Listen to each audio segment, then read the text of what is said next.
everyone, it's me, Magical Princess, Angel of Justice, protector of the peace-loving planet of Rabufru, at your service. Hi everyone, it's been forever once again. My streaming habits have really dropped off the face of the planet. Unfortunately, however, I had a little bit of time today and I had a page that looked like it would be fairly easy and quick to complete on stream, and I said, you know what? I miss streaming. So here we are. I see quite a few people in the chat. Hello.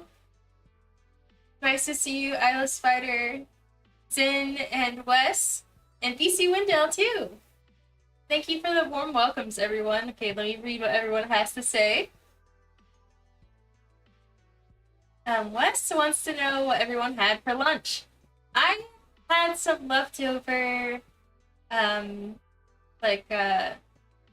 bulgogi kind of like style ground beef I made with some mushrooms and carrot stir fry going on. It was really good. Gotta like eat it really fast before the stream though. I made it yesterday, but I think it was better left over. I wish I had some pizza though. I miss having pizza. I haven't had pizza out in like forever. Like, we make some pretty good pizza here at home, believe it or not, but it's been a huge process to get the pizza recipe down, and I love it, but it is a little time consuming. We rarely have leftovers because it's like, usually we just finish the pizza off.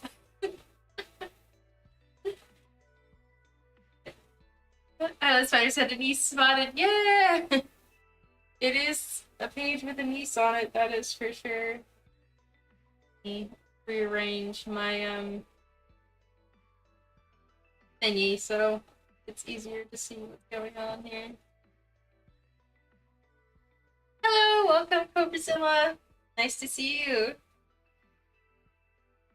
Right, so we're just gonna go ahead and get right to work on Anise, because like I said, I do kind of have a little bit limited time today, but I figured it was better to just do short streams and stream rather than just not streaming at all. So I hope that with that kind of mentality I can start streaming more often again, especially since I'm once again trying to get back into doing these pages, and it's nice to have company during inking and screen toning. Yeah, I'm really into the story when I'm doing my sketching. That's where I kind of like lose myself in the pages, and it takes a lot of thinking and processing. But then when it comes time for line art and screen tone, oftentimes I feel a little bored. So this will be helpful. Alright, so I'm gonna go ahead and jump right in here. It looks like the right brush size.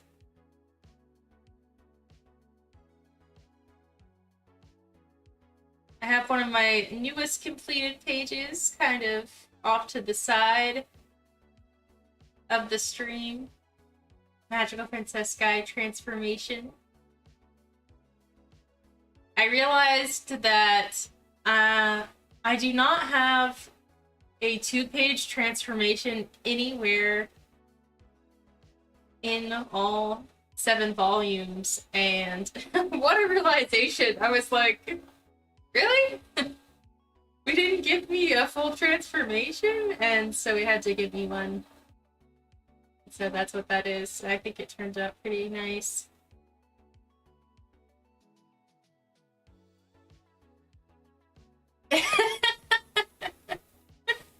Alice Twitter says it's the Sunny's dragged off stage.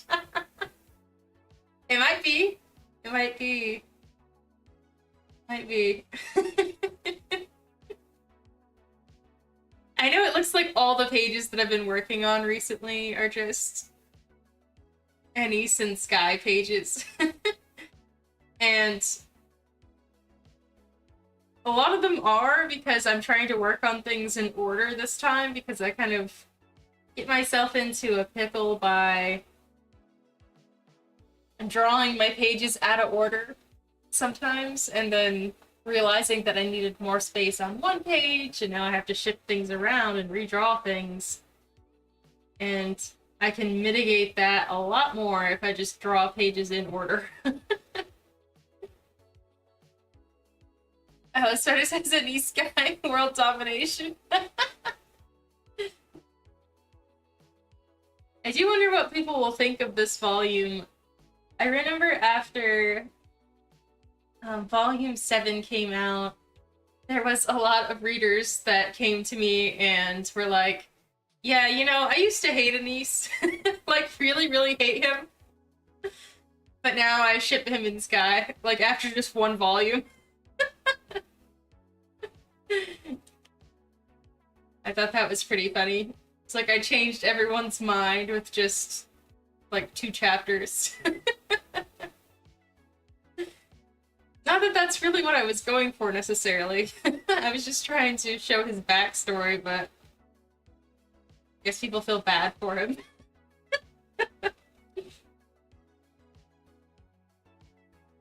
So what has everybody been up to in this? I guess it's been like a little over a month since I've streamed, so has anybody been doing anything interesting, anything fun during that time?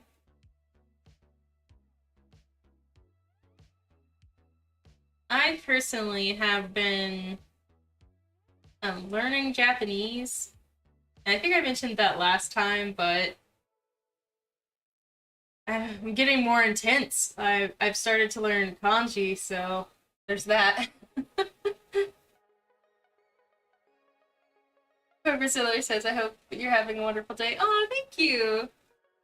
I am having a good day. It's just a busy day. Like a lot of my days, I suppose. But it's definitely nice to be able to work on, you know, my personal projects, like my comic. I've been doing a lot more freelance work recently, and also learning Japanese is kind of taking up a lot of my time as well, honestly. It's very time consuming, but I feel like I'm making progress, so that makes me happy. Spider says, I've been in it, Nice is better than Stormtrooper since the start. Yeah, I know you have. But a lot of people were on the edge for Storm. They were like attempting to justify his actions to me, who wrote him. Yeah, I'm like, okay, well, yeah.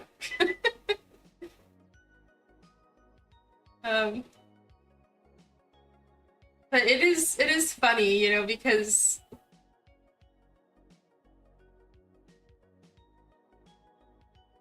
I don't know how to like say this without like spoiling things, but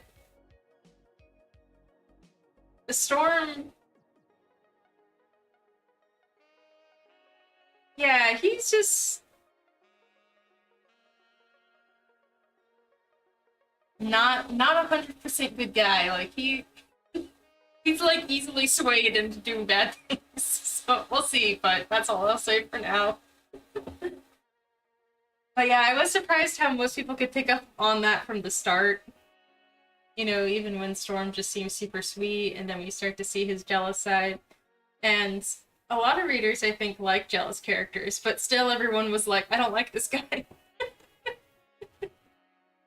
It's like, no matter how much I try to make him likable, he's just not likable, which is really funny.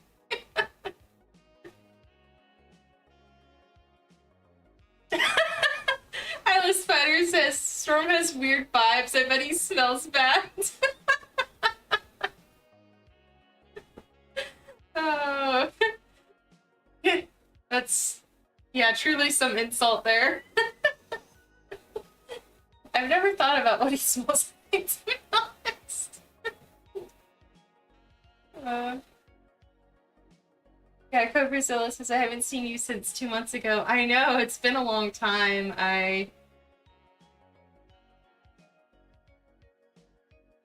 You know, I was just really busy there. And like I said, sometimes I've just got to think about doing shorter streams instead of like making it into a big deal for myself mentally.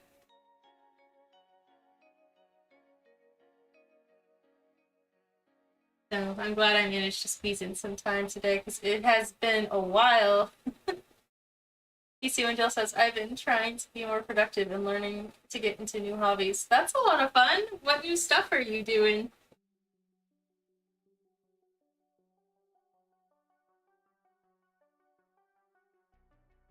This is going to be an easy page because I'm going to do this thing, which is really helpful. I just copied Anissa's face. And now gonna get blown up and put up in here. I'm just gonna change his facial expression.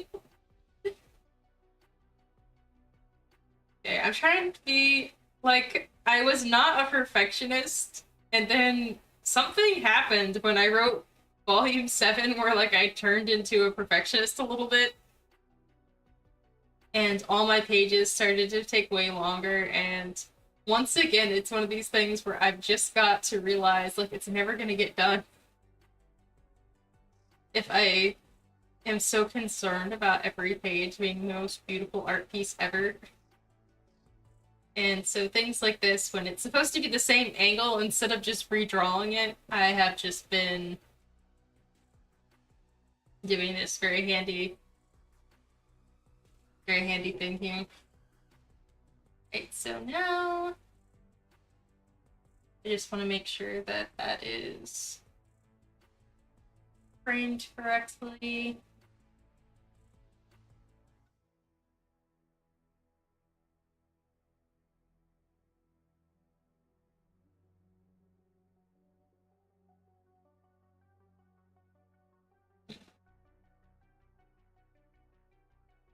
I don't know why it seems to think that Anise is on this layer when he's not, but okay. So I'm gonna draw a little box then. I'm drawing a little box so that I can clip the new bigger art onto it.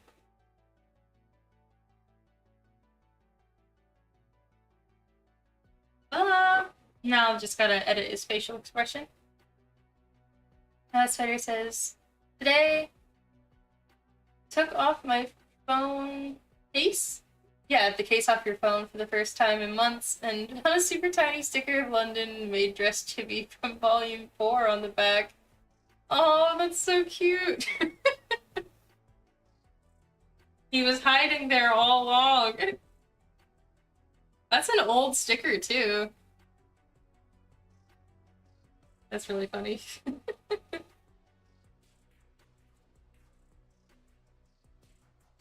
Shrink this line art down to an appropriate level.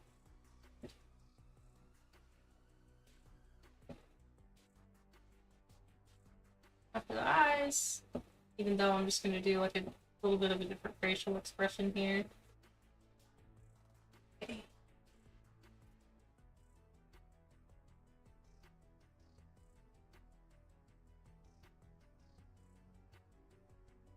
I'm gonna get to go like this for a moment. Cobra says, I have recently started to learn to animate. That's exciting. Very cool. What have been your first projects? Like, what do you do first to get into that? Sun says, I've been missing the streams. Hi, Sun. Welcome. I don't think you've been missing my streams. I haven't streamed in almost 2 months. So it's been me who's been missing my own streams. I have just been busy, but like I've been telling everybody who shows up, I'm going to make more of an effort, even if that means that I'm going to be doing like shorter streams, you know, but more frequently. Because I just put a lot of pressure on myself to block out a whole day for streaming, and that just has not been really an option. So I'm just going to start to try to stream more often.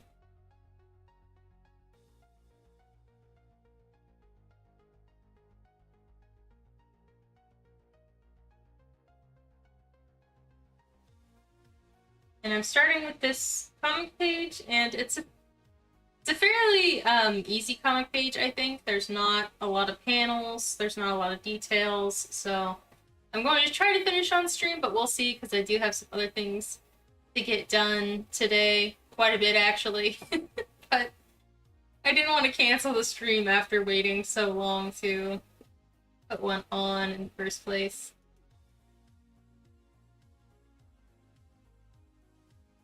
Kaka Shikoku, this paneling looks so hard to make it seem so seamless. Well, thank you!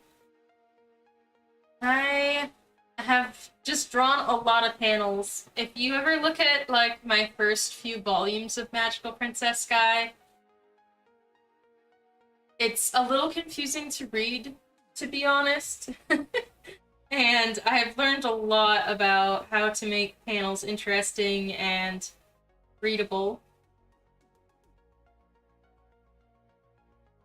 But thank you very much, that means a lot. This panel layout on this one is pretty simple. Pretty simple stuff on this one. Just a few facial layouts.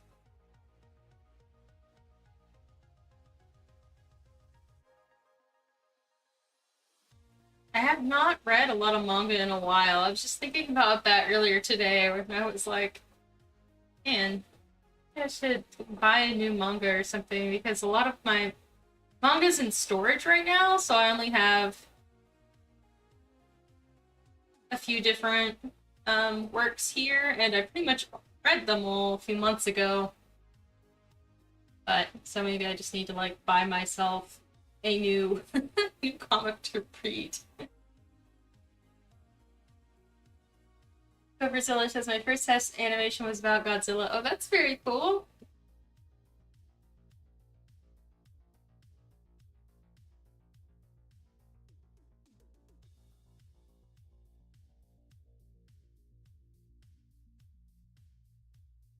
Trying to imagine, like, if I was going to attempt to animate Godzilla, what I would do. Oh, but that reminds me, have you seen the Godzilla anime, Godzilla Singular Point? It's oddly good. I really liked it. It just had such cool vibes and world building to it, and a lot of mystery and a lot of different characters to follow along the storylines of. I thought it was pretty cool. And their color palettes were just so impressive. I don't know why that's what stuck out to me most about it, but I just loved looking at it. You know, I wouldn't even care if the storyline was bad and made no sense, because it was just so aesthetically pleasing to look at. I want to say it came out in maybe like 2-3 years ago now, so maybe like 2021 or something. Oh yeah, you just as I said that, the message popped up and said I watched it back in 2021. What did you think about it? Because it seems like you're a real Godzilla fan. For me, I don't know much about Godzilla personally. I just watched it because it was something fun that was coming out that season. So from your perspective, like, how did they do with the storyline? Taka Shikoku says, I've been meaning to make my own story too, inspired by others like you to finally hunker down and actually write my own thing. Do you have a pitch Bible or a Google Doc with the story? I don't really know what pitch Bible necessarily means. Like, I've heard it used for animation shows and things, but I've never really looked into what all that entails.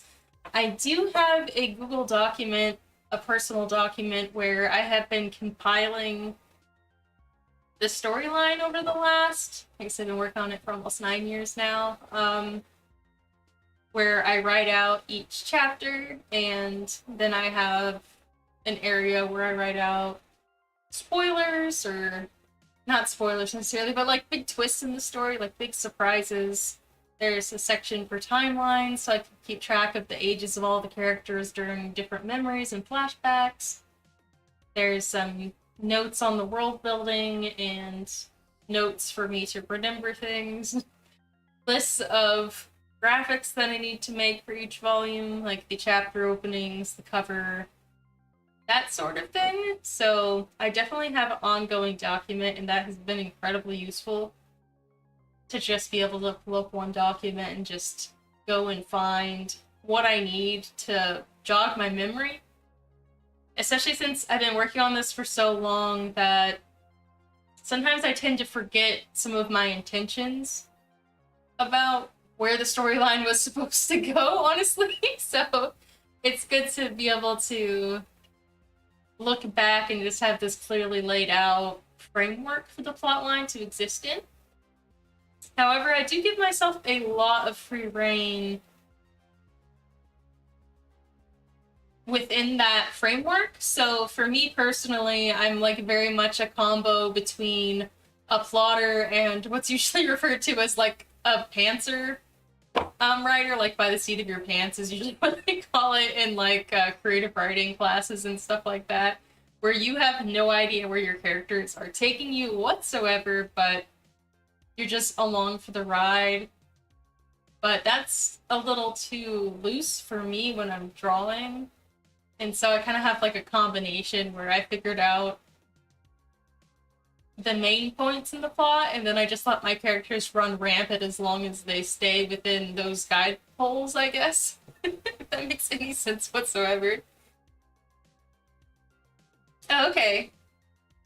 Pitch Bible is a big book of everything you know about it. Okay, so yeah, technically that's what's in my Google document, and then alongside that, I have a lot of other world-building drawings and character sketches in big binders and in sketchbooks around, but I try to keep most things in the same area, so at least if I'm looking for something, I can easily find it.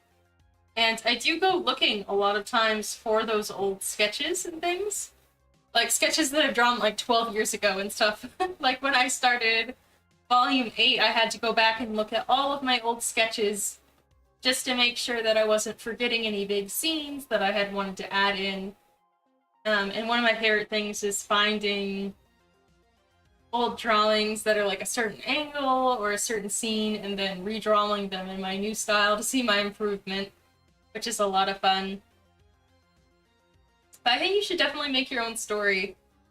It's really rewarding to be able to see your own story on the page.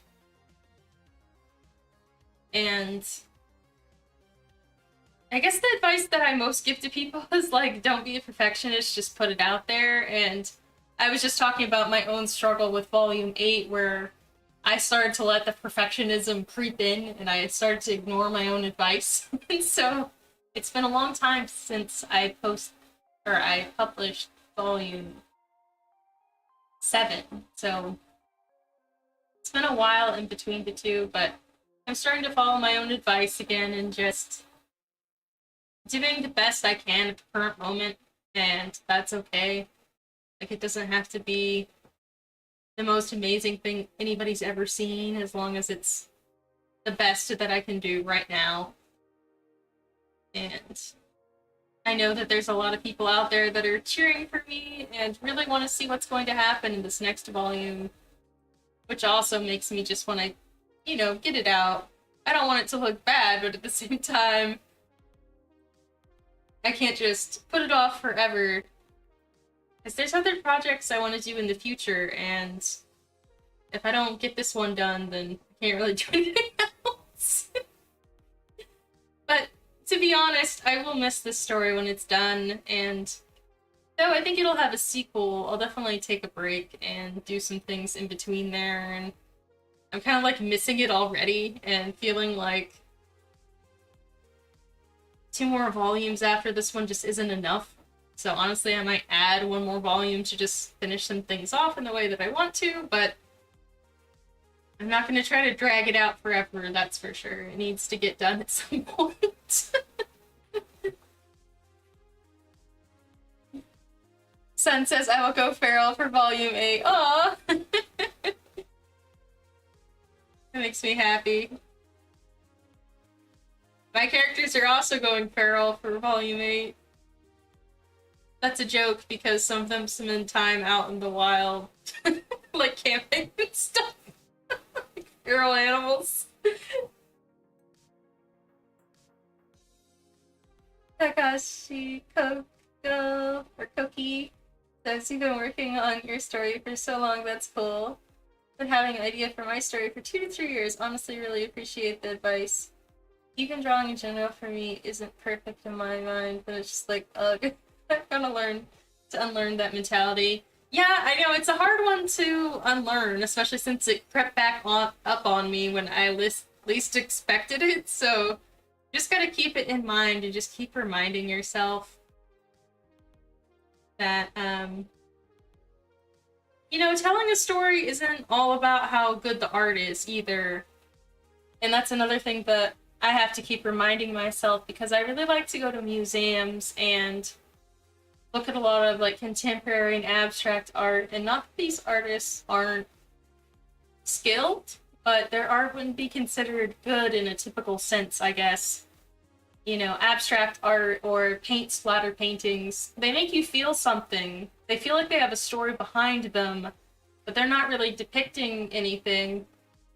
And so in that way, I like to think that it doesn't matter if my art is actually representing what's happening 100% the best that it could, as long as it makes people feel something. And that's what I tell myself, at least. But yeah, I've been working on this story for a long time. I officially started working on it, I guess, about 8, almost 9 years ago now. However, it was something that I would like play as a kid, like with toys and stuff.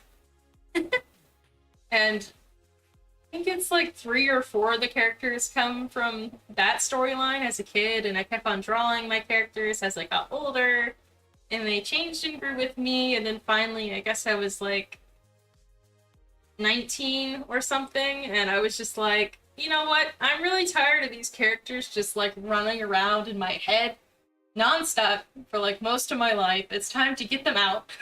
So I just started to draw my own comic and started to go to conventions and sell it, and at my comic booth tables and stuff, and that went really well for a good number of years, to the point where you know, it became my full-time job. Of course, that was mostly because other companies found out about what I was doing, and then they hired me to draw things for them. So this morning I was just working for a company where I was doing some character designs for them. I had to do like the corporate Zoom meeting kind of deal, you know? And now I'm back to streaming and drawing my own thing for this evening, but then I have some things on a deadline for the same company later this evening, so that's why it's gonna be a short stream, but I'm really lucky that I have the ability to balance that and make money off of my art for sure.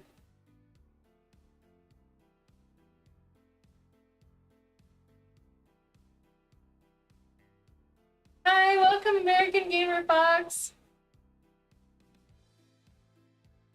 Godzilla says my animation is actually based on one of the recent Godzillas that was released. I know that there was one recently, an old friend, and he was telling me that there was a really good one that I should watch, even if I wasn't big into Godzilla. It was like called -0 or something, -1. I forget what it was called now. I'm gonna have to re-ask. Okay. Takashi Koku says, corporate call sounds so scary. Well, it's lucky that the company is really nice. Everyone is really nice, and I'm kind of doing like all of their branding, and they have like anime characters as part of their branding, and so when it's my turn to speak up on the calls, I just talk about things I'd love to draw the characters doing and whatnot, and they're just like, that sounds great! It's totally fine. It's not as scary as I thought it was going to be, for sure.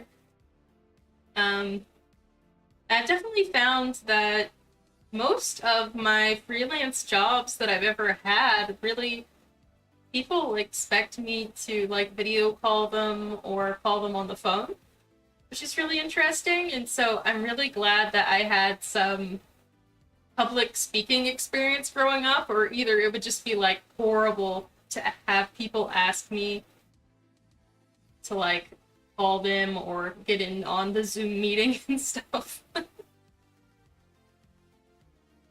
Yeah, Godzilla -1, that's what it is. Thank you, Cobrazilla.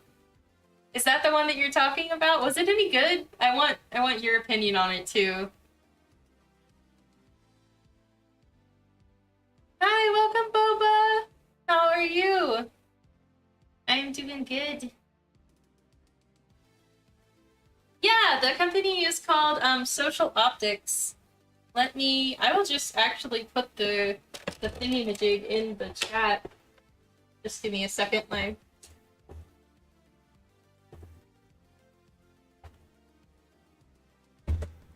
face should be able to move again.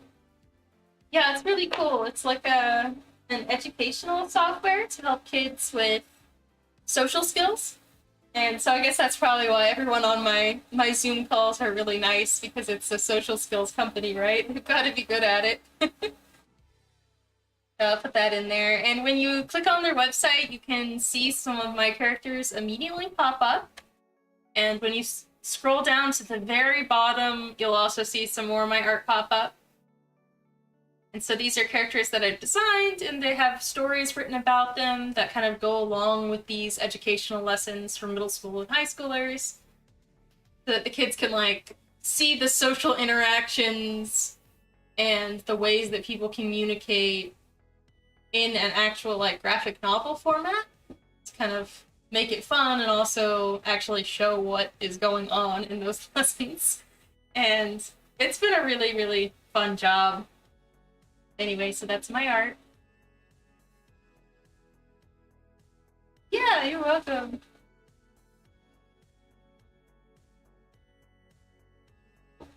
I've done a lot of art for them, but that's just the art that they have on their website. But the like web app itself is just like full to the brim of my art. I've drawn like classrooms and stuff for the characters to exist in, and all kinds of stuff. It's pretty fun. They also have some new merch that they've been taking to conventions, like educational conferences, to market their product and try to get it into more schools. And so I've been having a lot of fun designing merch, because I design a lot of merch for Magic Princess Sky, obviously, my own thing.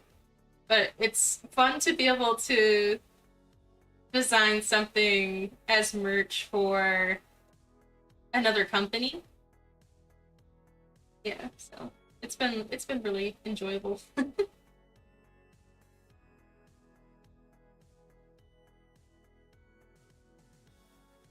welcome, Akane! How are you? I know it's been forever. That's what I've been telling everybody. I know, I just keep dropping off the face of the earth. Hi, Kashikoku says, Tintin, Chef Kiss, wonderful art, Ugu. Thank you very much. I appreciate it.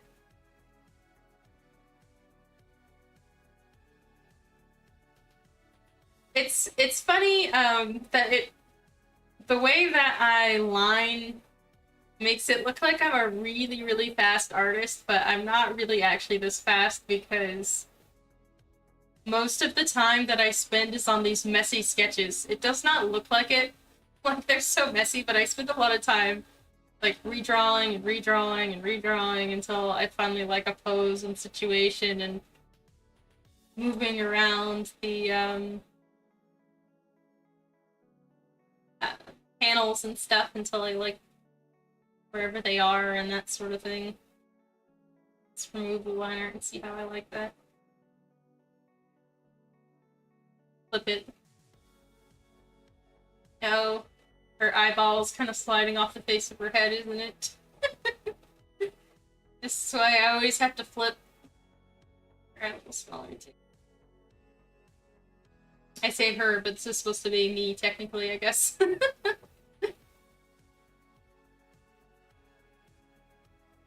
This gets very confusing.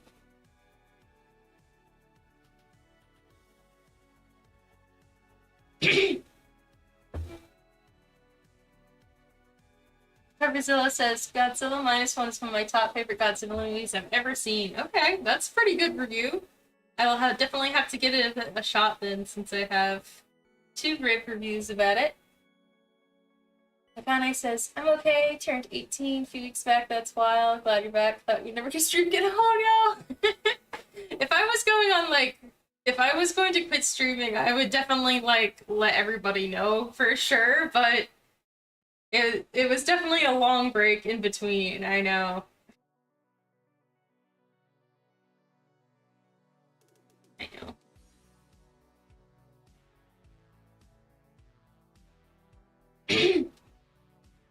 Bova says, do you have any cons planned this year?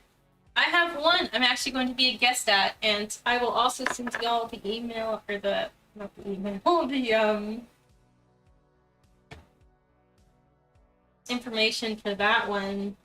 If anybody is in New England, please come. I'm going to have my first guest position, so that's really exciting. I've been begging cons to let me be a guest for forever, and finally somebody has agreed. Now, it's not in Florida and Georgia like my typical convention route would be, because I'm temporarily living in Maine right now, but I'm still very, very excited. So that's it, in Portland, Maine. And Alice Spider says, same, I spend so much time on sketches and just speed through the line out and coloring like the Flash. Yeah, so I'm glad that you can relate, because it's definitely something that I do.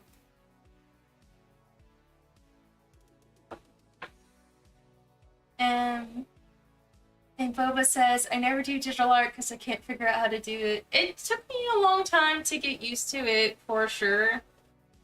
You know, and I transitioned to digital very slowly with my comic. Like, the first few are done pretty much 90% traditionally with some Photoshop screen tone that I added in after the fact with a mouse, and then I got a new computer where I could draw on the screen, but I still only used that for adding in the screen tone and was still drawing it traditionally. And then eventually I just switched over to 100% a digital, but it definitely took a while for me to get used to it and make that transition. And you can probably see the kind of wacky area between those two things. I think it's like at the end of volume 3 where I started to attempt to draw fully digitally, and it does not look that great.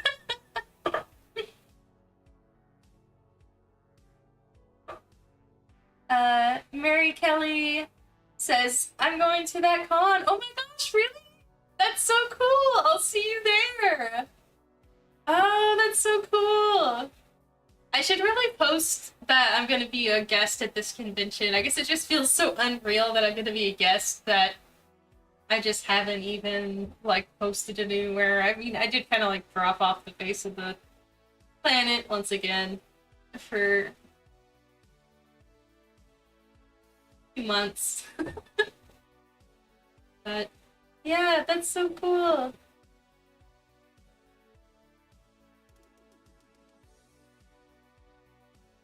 Wes says, we would miss you if you left. Watching your work on your manga is very inspiring. Are you planning to move back in a few years? Moving sucks a lot. Yeah, I'm planning on moving back to Florida by the end of this year. It just hasn't happened yet. So we'll see how that goes. It'll probably be a similar area of Florida too, and then I'll start trying to do those Florida Georgia cons again. It's just, even when I lived there, it was starting to get really, really hard to get into conventions. And I had been a part of conventions for a long time at that point, and I don't know, it was just so hard to get in, and I wasn't getting accepted for applications anymore, even though, like, I'm more professional than I was when I started, and the prices just started to go up for booths. Just harder and harder to get in. I feel bad for artists who want to get started, you know, having to, like, struggle with not even being able to get in. Um, Versus I've been doing it for like 9 years and I still couldn't get into these conventions. And so even if I move back to Florida, will I be doing conventions? It's like, I don't know. It depends on if they let me in. Um, I'm hoping that getting a guest position at this convention in Portland will help, like, boost my ability to be guests at Florida conventions. Because, you know, I've done a lot of guest positions at, like, schools and libraries where I come and talk to kids about being an artist or about the magical girl genre in general. And so I've done guest speaking. It's just not at conventions paid. Because I just, like, speak for free in panels at conventions, I guess. And so I don't know. We'll see. We'll see.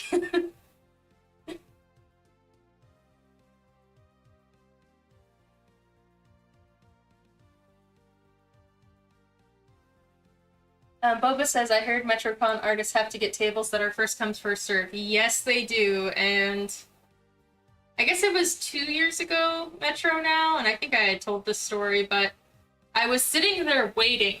Like, when they went live, sitting there waiting, and as soon as it loaded, put in my credit card info, hit enter, and it was sold out. So, like, it was sold out in under a minute flat. And so, yeah, I did not get in. No, that was too bad. I don't know what they did this upcoming year because I wasn't paying attention because I wasn't living in Florida at the time, but they might have moved away from that, but not sure. Wes says, I feel like it's harder for local artists to get into cons. Seems like more successful artists from Texas, New York, and California who fly out to these cons taking up the spots. Yeah, that's very true as well, I think, these days. And at one point, I had been considering doing that because the Florida market is not very, it's not as good as, like, the Georgia market, and I've heard that anywhere else is a better market, honestly, and so I had wanted to do that for a long time, but it's just such a commitment to fly out to a state I know nothing about, you know? And so I didn't end up doing it. Now I kind of regret it now that it's so hard to get into conventions at all. But yes, that's true. Boba says you should start con vlogging again. Well, I think I did like 2 con vlogs, and they were really fun. And I really enjoyed doing them. But it takes so much time and energy to just, like, sell stuff and be at a convention all day that having to remember to record kind of, like, takes it out of me. But I also had fun doing it, so I don't know what to say. But yes, that's probably a good idea if I could start doing that again.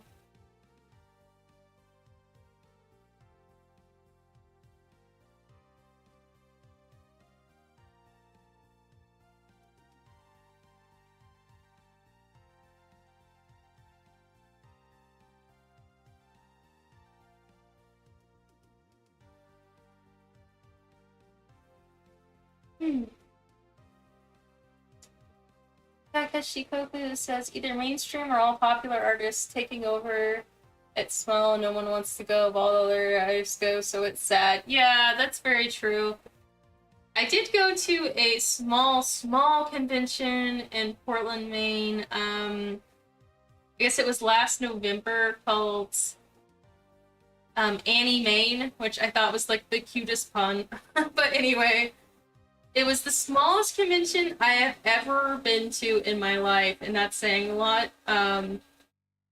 there was only 10 artists, and it was a 3-day convention. However, it was one of the most fun conventions I've ever been to in my life. Everyone was so nice. The vibes were so good. All of the artists and vendors were really well chosen, and all local people, you know, anime stores selling their merch, or, you know, local artists and stuff. And I ended up buying a lot from these like 10 people. I spent so much money at this tiny convention, and I ran 4 panels there. And honestly, I made the same amount of money selling books at these 4 panels that I would have made. And mind you, like, the room has a maximum size of maybe 20 people, and most of my panels were not even maxed out. But I have gone to conventions where I have spoken in front of 200 people max, like, at once, and I sold the same amount of books. So I was really impressed by this community here in Maine, and so really looking forward to my second Portland convention coming up. Apparently it's a larger one. I have not been yet, but I'm really excited.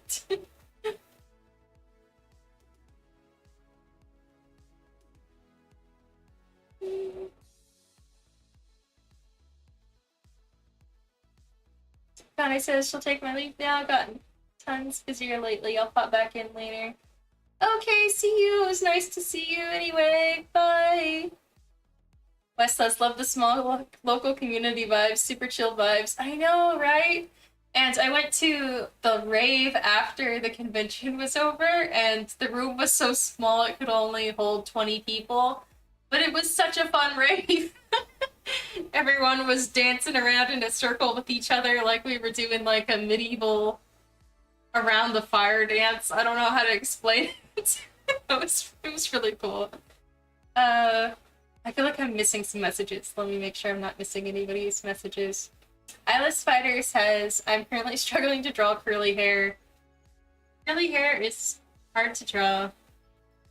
I'm starting to enjoy drawing it, though, as I get more practice, because it's just a lot of, like, doing, like, you know, whatever you want, and it just, you know, just happens.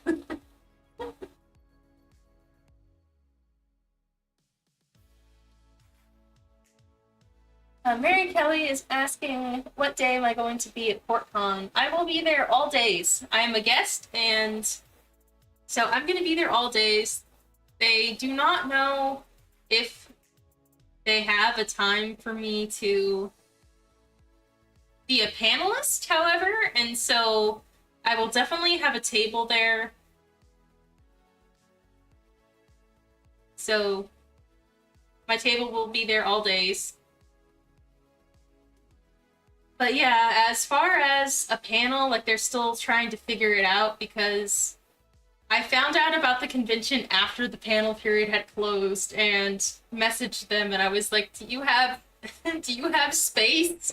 This is what I do. And eventually I got in contact with some people, and they were like, do you just want to be a guest? And I was like, heck yeah, this is all I've ever wanted.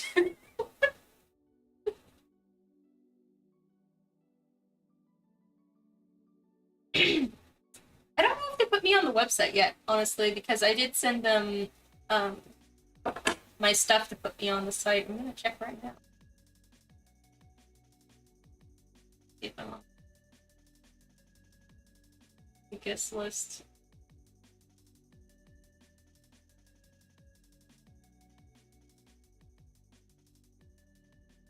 I don't think so yet. Okay.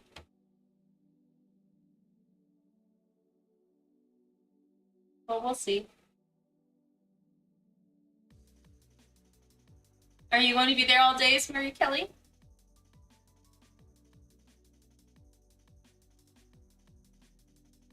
Ova says, I love small guns. I went to Holiday Cosplay Tampa Bay, and it was really well run for a small con. Yeah, I heard good things about it. Bye, Mary Kelly. Thanks for stopping in.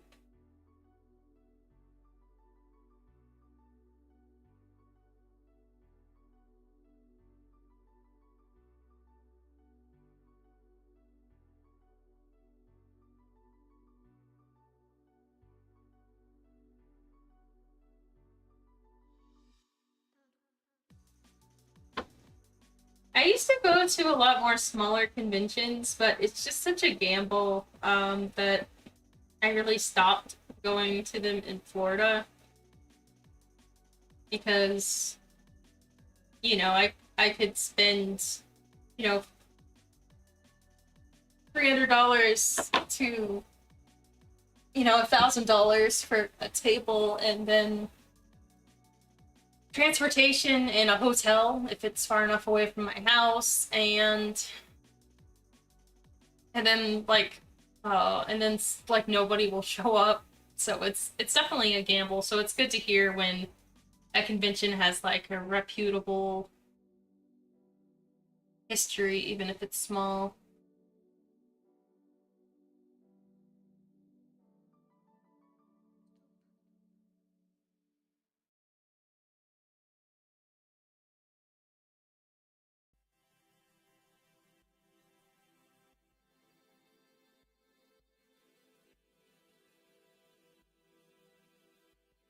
Trying to figure out where there it is. My guidelines were on. Remove those and start adding some screen tone.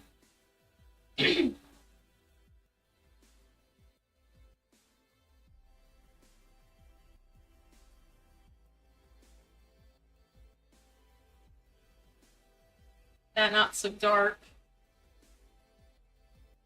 But my star's back. Gonna be white now.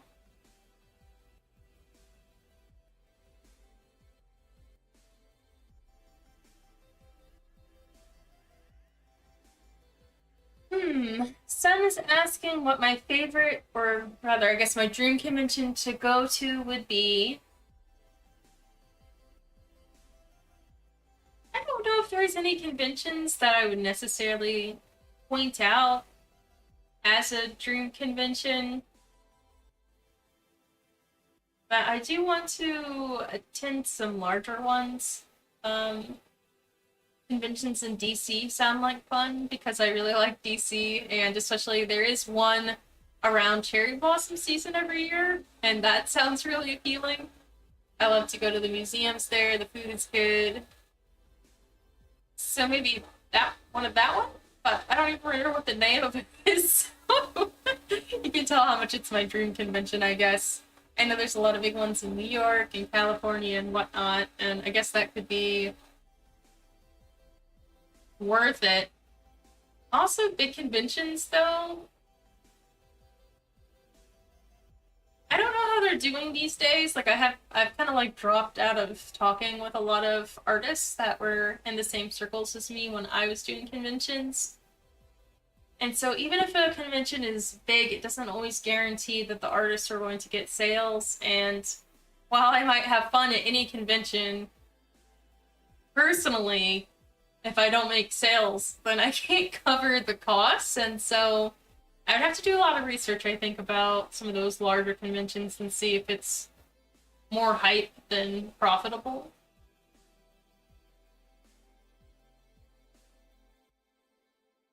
Boba says my dream conventions are MomoCon, Megaplex, Anthropon, DragonCon, and FWA. I don't recognize all of those, but I do recognize DragonCon because it is in the same area as MomoCon. It was, or I guess in the same area as AWA, maybe rather. All three of them are Georgia conventions. I just remember that DragonCon, even when cons were small, that one had like a huge waitlist, like years long artist alley waitlist or something I heard rumors about. And so I never thought to apply to it. However, I have done both MomoCon and AWA, and both are a lot of fun. I love Georgia conventions. People know what magical girls are. I mean, people in Florida now know what magical girls are, but back when I started doing conventions, a lot of people, even in anime circles in Florida, were very confused about what magical girls were. But when I went to Georgia, I saw so many people walking around in cosplay from even more obscure magical girl animes back in, like 2015, 2016 when I started doing all this. And so I just automatically was like, I love Georgia cons.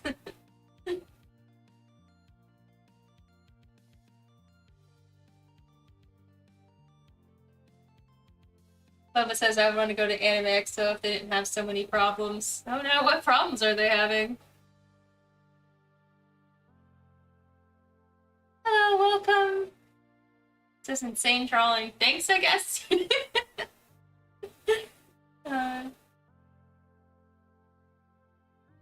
Bubba says, cons. One bad thing about cons is that they aren't entirely clear on where panels versus main events were, and some of the voice actors they brought to the con were kind of rude. That's at the Tampa Bay con, the little holiday one. Interesting. Yeah, it can be confusing if they don't tell you where things are going to be, for sure. San says, Anime Expo is so bad, but I'm still going this year. Where is that one located? Now I want to know.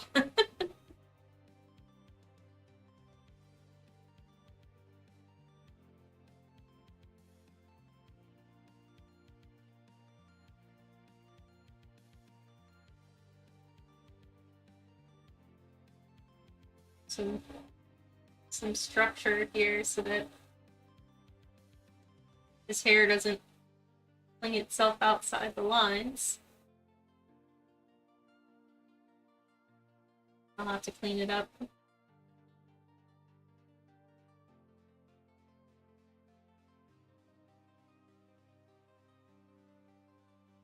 Wes says, I agree with Boba and Sun. It's just too big now. Standing in line to get in takes hours in the building. Super packed in Los Angeles. The heat is intense. Yeah, that does sound too big. I remember I went to MegaCon. I don't know if anybody's ever gone to MegaCon, but I went as a guest one year, and I'm sure that this is not even as big as some of the Comic Cons in places like Los Angeles and stuff, but we did stand in line for hours so that by the time that we finally got our ticket, after getting there at like, I guess, 10:30 or 11 or something, by the time we got our tickets to go inside, Artist Alley was going to close in 2 hours, and we stayed in there until it closed, and then we were attempting to get out of Artist Alley after it closed, and they locked the doors to Artist Alley and then herded the hundreds of people that were still in Artist Alley shopping out the loading dock. And so then we had to find our way from the loading dock all the way back to the ticket counter where they didn't have to check to make sure that we had our tickets before letting us back in. It took over an hour to get around. It was horrible. I can't imagine, a con that's any bigger than that one, but I know that there are.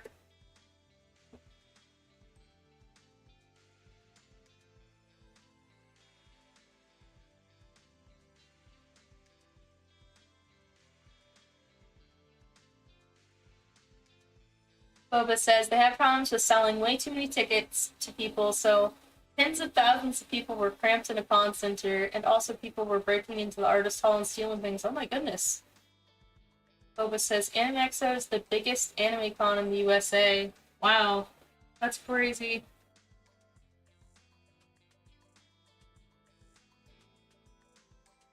Wonder why they didn't have tighter security for the Artist Alley. I mean, at small cons, it always seems like there's a security officer running around, but wow.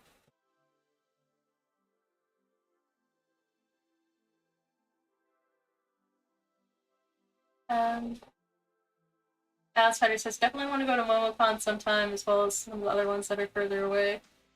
Like Dokanini Con, which is in like Germany or something. Oh, interesting. Yeah, I guess I never really thought about doing cons outside of the United States, but that would be really fun. I guess I thought about doing, there was a con in Hawaii once that I was thinking about trying to do, but the travel costs, once again, are just so expensive to get out there that I didn't end up doing it. It's called Hawaii Con in Hawaii, I guess. I don't know if it's still around today, though, because that was one that I was looking into, like, maybe 8 years ago now.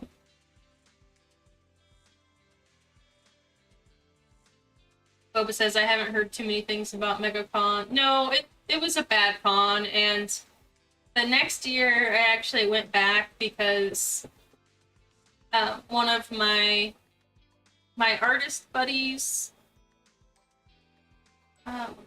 was having like some car issues or something. I can't remember exactly what it was, but she wasn't gonna be able to make it to the convention on the last day on Sunday. And so she said, you know, you can use my table. You know, I already took everything down. But, you know, a lot of conventions will fine you if you're not there on the last day. And so she was like, I would rather you take my spot for free so I don't get fined. And we were like, oh, cool, cool. So me and my sister went up there and struggled to get in and got in a car accident on the way in because nobody knew how to drive. Eventually got inside and started selling things, and we only made like $5 each or something, even though there was like thousands of people there. It was really weird.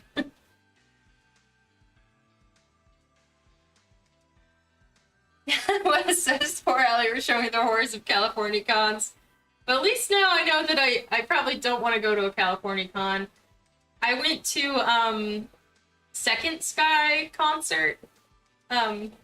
Concert, I guess it's called. I don't know, festival. I'm not really sure what you would call it. It was like Porter Robinson's concert thing, but he brings in a bunch of other guests to perform all day. I believe it's a 2-day event, but it's like the same roster both days, and so we just went for 1 day, and that was in California, and like the horrors of getting a rental car and getting around California was pretty bad. However, there was something cool that I did do while I was there. So I had a job years back where I drew some wallpaper for this guy who's a chef, and he has his own restaurant in California. And it's his life story that I drew as wallpaper, and they told me that it was going to be wallpaper in his restaurant, and so I really wanted to go and try his food and see my wallpaper up, and so I'm going to Second Sky, which was in California, and I decide I'm going to go to this restaurant no matter what. It took so long to get there, the flights were delayed, I was afraid that I wasn't going to be able to go. I walk in, I look around for my wallpaper, I don't see it, but they told me it was installed somewhere. I go to the bathroom, there's my wallpaper in the bathroom. It was like, I don't know whether to feel like honored or like shame. My art is gracing this bathroom stall wall. But anyway, the food was good, but it was like really bougie in small proportions, but really, really good food.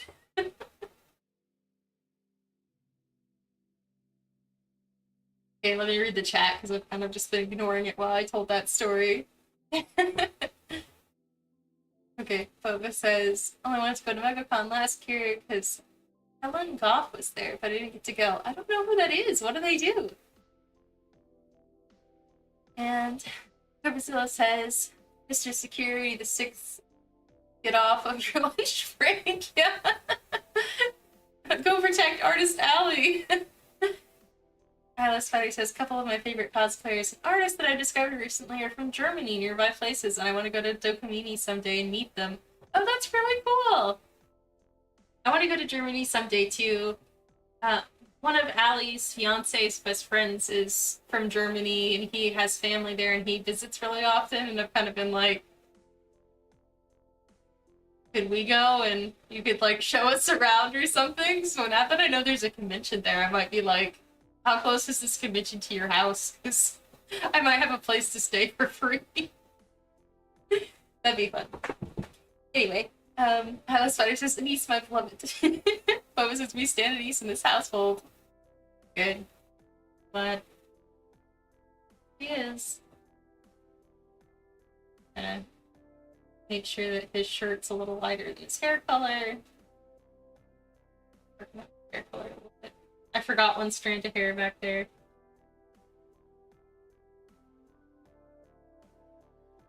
There we go. Kake Takeshi Kokie. I'm sorry I keep messing up your name. Every time I say it, I have to say it some way different. Says, I think instead of letting executive dysfunction get to me, I might hop off the stream to draw too, because man, I'm inspired. Make sure you sketch, hydrate, save your progress, Allie-chan. Have a good rest of your day. Oh, thank you very much. I'm about to hit save and grab a drink of water. I'm so glad this inspired you. Come back to one of my streams in the future and let us know how your story is going. Good luck. Right, I got my water. I saved my art. Hi, welcome, Anya Flower. How are you? Alice says, my friend got to meet one of his favorite actors at MegaCon, but he said the whole con was absurd. Oh no. Ova says, Helen Goff is a VA that's known for voicing Five Nights at Freddy's characters, and also I love him voicing Sasaki from Sasaki and Miyano, an anime I really like. I don't recognize the name of that anime, actually. I'm gonna have to look it up. I have been trying to keep up with some anime, however, even though I've been really bad about streaming. I'm just looking at this page because I need to see how the shadows should be, okay? Shadows! Shadows are... maybe like around his face because the fire's in front of him. I'm gonna turn off his, that stuff for a moment while I figure this out, but... I have been watching Dungeon Meshi. Has anybody else been watching Dungeon Meshi? I am behind wherever you guys are, likely, because everyone keeps on telling me that stuff is about to go down, and I have not gotten there yet, but I love it. I'm on episode 13 or 14, I want to say. Anya's asking, do you love My Hero Academia? I haven't actually seen My Hero Academia, as surprising as that is, because a lot of my friends are really into it. I don't know, I have not gotten around to it. So, no, I guess not, but I would be willing to love it. It's not like I hate it or anything. Boba says, I've heard of Dungeon Meshi. Dungeon Meshi is like, how I've been describing it to people is, it is like the most disturbingly wholesome show I've probably ever seen. And I love to cook. It's one of my favorite things to do, which is probably good because I need food to survive, so I might as well enjoy it, right? But anyway, I love to cook, and so I like this edition of a cooking show kind of atmosphere within the framework of a fantasy show. And so I'm really enjoying it.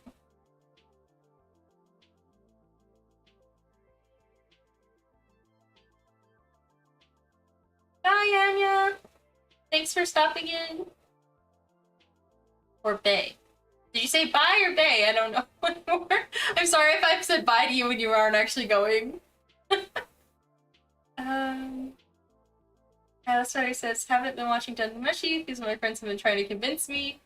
I think if you like D&D, then you're probably gonna like Dungeon Meshi, because it's like very much like the fantasy, like they go into the dungeon kind of deal. I don't know what happens past the point that I'm on, but I find it extremely hilarious, well animated, and I just love the characters. Let's see.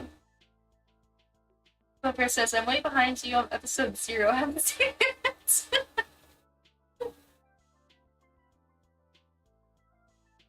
It's pretty good. I would definitely recommend it to a lot of people.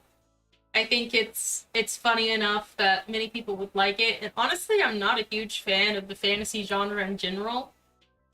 I like fairy tales a lot, but when it comes to like dragons and lore and stuff, I struggle to get into it.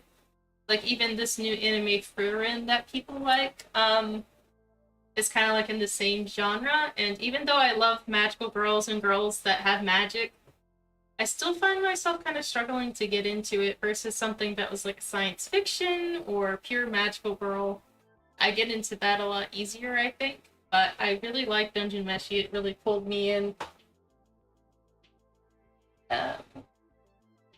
Boba says, print watching Nichijou, Beastars, and Banana Fish. Everyone keeps telling me I have to watch Nichijou. I think I do at some point.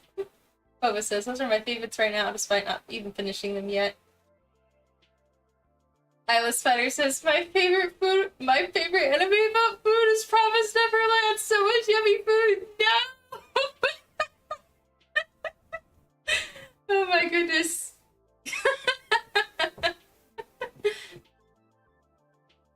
Really funny. So, like, instead of the monsters eating humans, you've got to imagine Dungeon Meshi like Promised Neverland in reverse. Instead, the humans are eating monsters.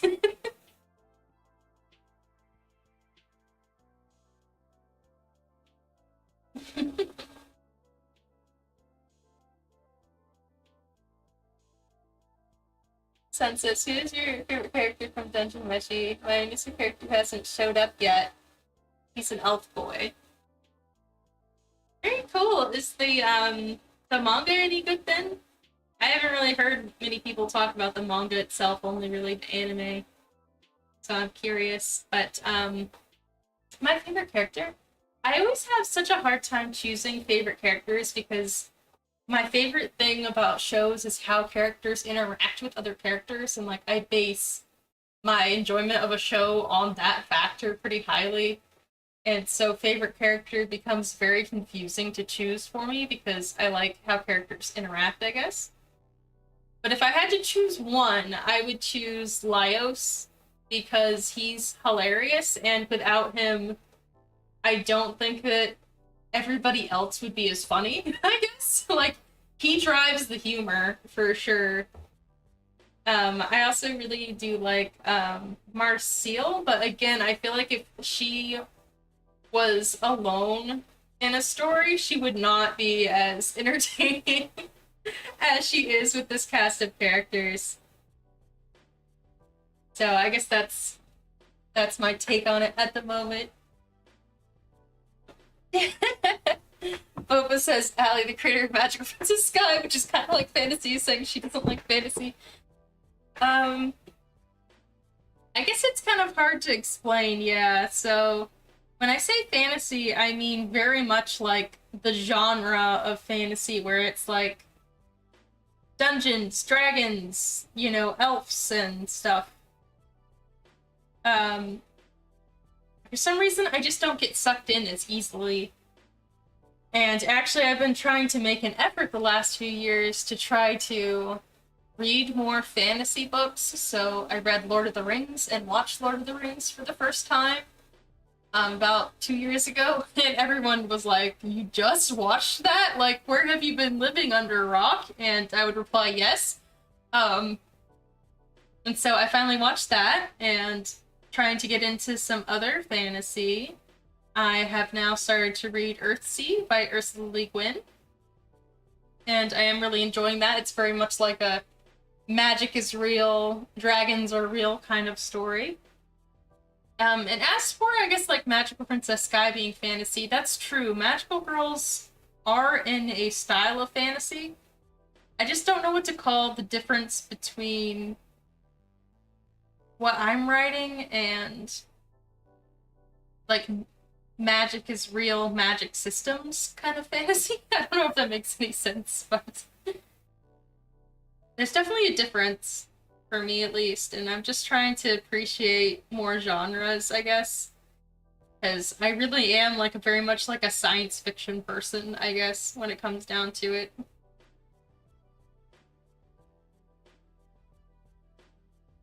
Bubba says, Nichijou is a great anime with amazing art and animation, great humor. I think you would really like Sakamodi. He's a talking cat. Aww! Yeah, I think I would like it too. I've had a lot of people recommend it to me over the years, and I've even had people send me clips of it, and it seems hilarious. It's just for some reason I have not gotten to it. But I definitely love a talking cat that always makes things better. Yes, thank you, Hyla Spider. Yes, I mean, high fantasy, that's what it's called. Yes, that's what I mean. Is that I struggle to get into high fantasy. And so I'm like making an effort, I guess.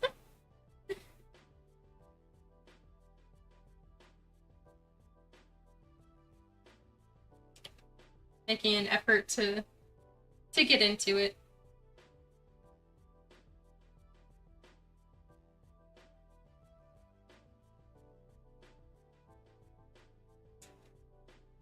I don't know if I like the black behind him actually. I might put some different screen tone in there. This one is definitely gonna be pretty lax on the screen tone, so I'm gonna make it. I don't know what I want to do here actually. Maybe nothing at all.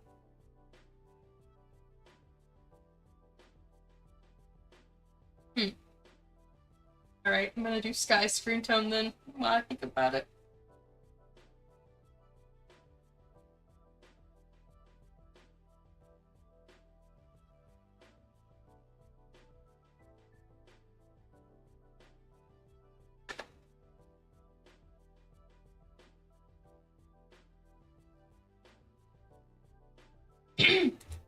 Boba says, I would recommend Konosuba if you want to get into fantasy, kind of like a video game. It has some funny jokes and characters. Yeah, that one's one of like the core isekai ones. And once again, I never saw it, and you know what? I'm not sure if I will, just based on like some of the humor that people have shared with me from it. It just might not be like my cup of tea, but I don't know. You know, sometimes it's really hard to tell the difference between what a fandom portrays a series as and what the series actually is, which is something that I've only really learned in the last few years. Is that sometimes a series is like nothing like people out in public at an anime convention would have you believe. Like, even the merch for a show can be misleading as to what the show is actually about. So I never know.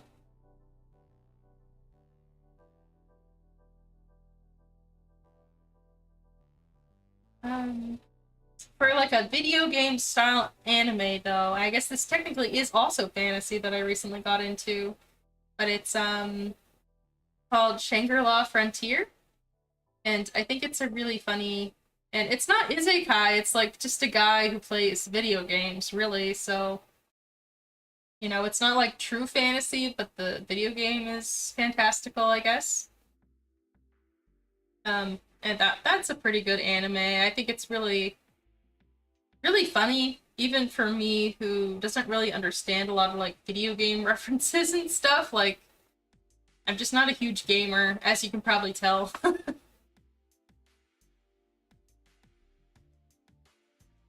Explosion. Is that like the main ongoing joke? Is that there's an explosion?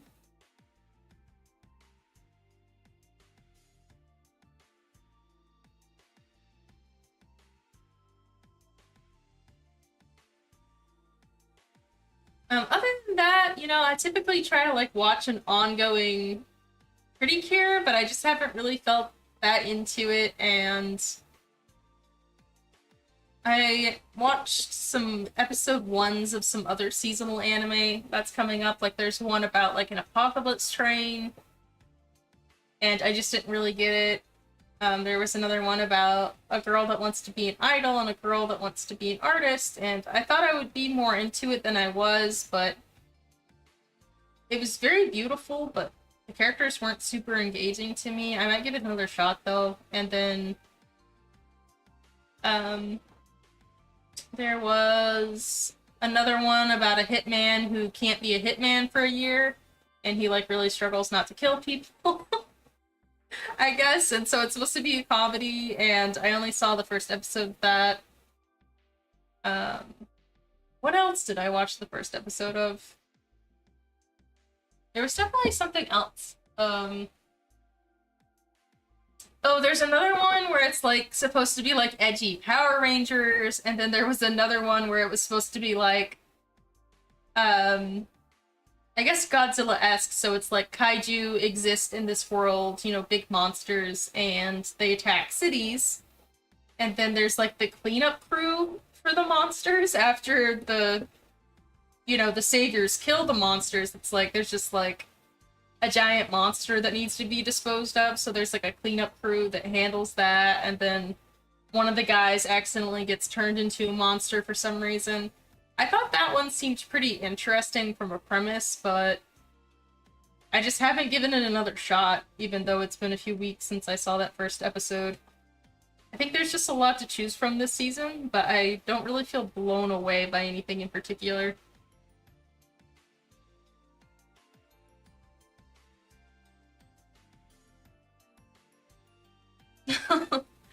Bova says one of the characters says explosion when she casts her explosive magic, and then she's unable to talk after she uses it. It's pretty funny.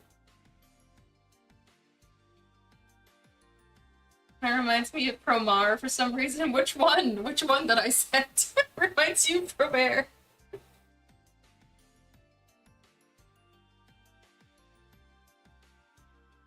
I did see Promare in theaters, which was pretty fun, but they had the volume up like so loud in the movie theater. Like I have never been in a movie theater where the volume was that loud. Like I went with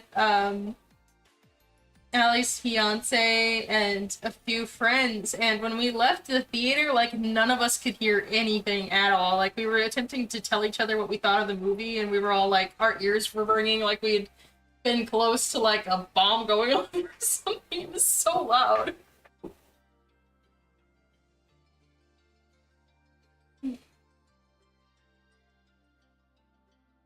Oh, Bubba says like one of the one with the monsters and the cleanup crew. Yeah, I guess in Promar they did kind of like go in and clean up the fire people messes or whatever. So I guess that could make sense.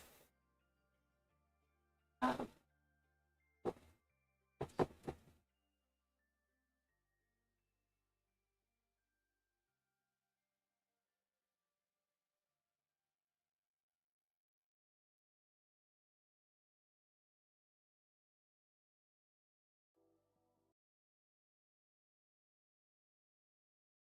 I was attempting to read the message, but it went away. I want to create a Moho Danshi duo series, kind of like the first Precure series. Yeah, so like two magical people, and yeah, that'd be really cool. I like there being like less magical girls, kind of, because in the newer Precure series, I don't think that they need all those girls sometimes because some seasons they won't focus on any of them except for the main two anyway. So yeah, that would be really cool. I definitely have like one story that I've been thinking about doing where I have two magical girls, which are fairies, and one's called Lavender Limeade, and the other one is called Fruit Punch. I've done a lot of art of them, but never really explain it or have any material for them whatsoever. But if you ever go to like my Etsy store or something, you'll see them, but like no explanation whatsoever. But it definitely seems like fun to write something like that. Probably easier to focus on two characters. Boba says Gallo and Leo were made for each other. Yes, I did think it was pretty cute. They were pretty cute there at the end, but I don't know. Like, I kind of wish that they had more of like a relationship lead up because they spent like the first half of the movie acting like Gallo was gonna get together with this random chick who had nothing to do with the plot, and like we could have just left her out completely. But I do love Leo's character design so much. It is an amazing character design, and I did a lot of fan art after the movie came out because I just thought the graphics were really nice, like the aesthetic was really good. Oops. Trying to turn back on my music. Yes! We're back on music then.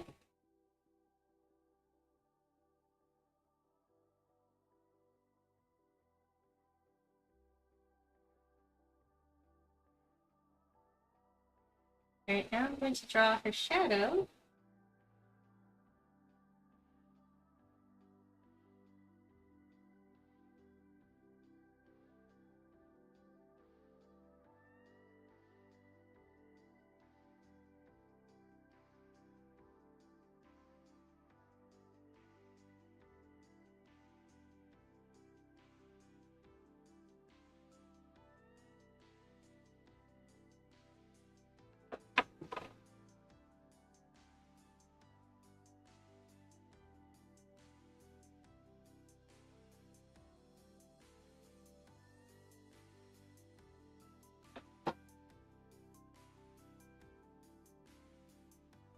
Boba says the girl in promo kind of annoyed me for some reason. She seemed so plain.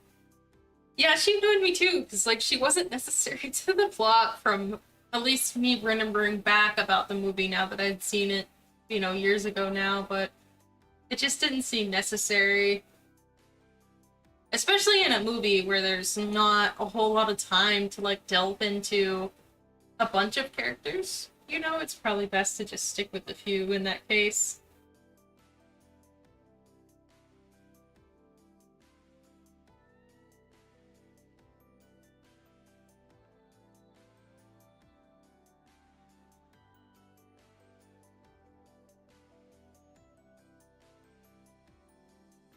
But did you know that Dungeon Meshi is made by the same people that made Promar Trigger? I think it was surprising when I realized it myself, because typically they draw in like their own art style when they do a series, but for Dungeon Meshi they went with the creator of the manga's art style. But you can definitely like still tell it's Trigger in some moments where they just have like certain scenes that they like to put in, and the way that the characters move sometimes, or the kind of like facial expressions the characters have. And you could just tell for an instant before it like reverts back to being like the normal art style, and I find it hilarious.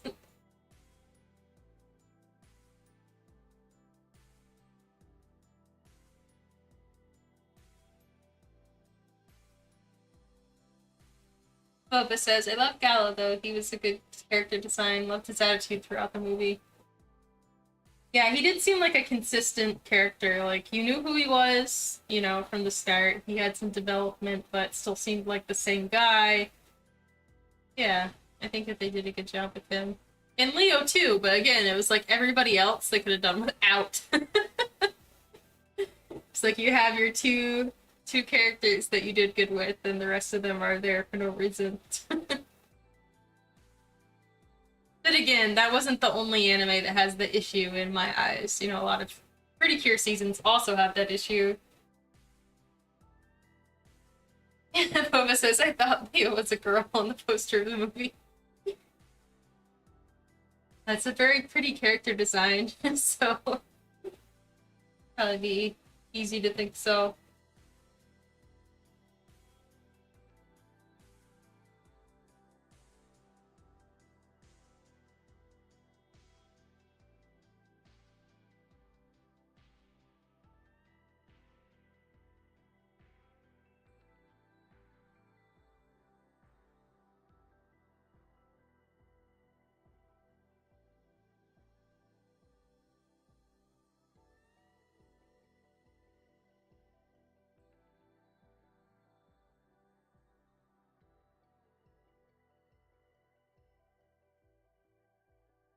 An angry pretty boy. Yep, very true. That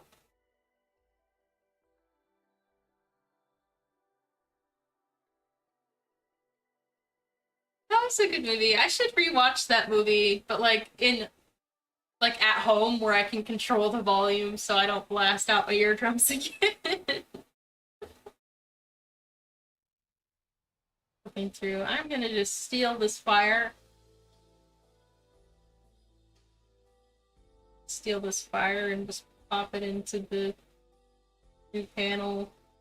Alright, I have all these random panels open. Alright, where is line art?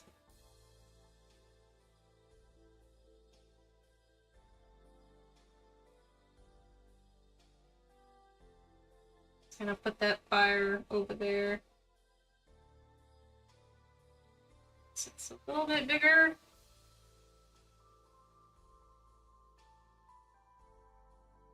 I've also been watching this really weird anime. I won't talk about it too much, but it's like an anime from '98 that is like a self-proclaimed Evangelion ripoff, but like having watched Evangelion, I wouldn't say that it's like Evangelion, really. But it is a mech anime, and the plotline makes no sense, so I can't really recommend anybody to watch it, but for some reason it's very addicting to watch. It's it's so confusing that I feel like I have to like watch and figure out something about it. But so that's the anime that I've been watching the last week or so. With I usually watch something when I'm eating dinner or something like that. So I had read the manga when I was a kid, actually, and I felt confused by it. So I thought maybe if I watched the anime as an adult, like it would make sense. But no, it makes less sense. Bova says, I'm working on a cosplay right now and cut out the fabric praying I don't mess up. Good luck! I hope it works out.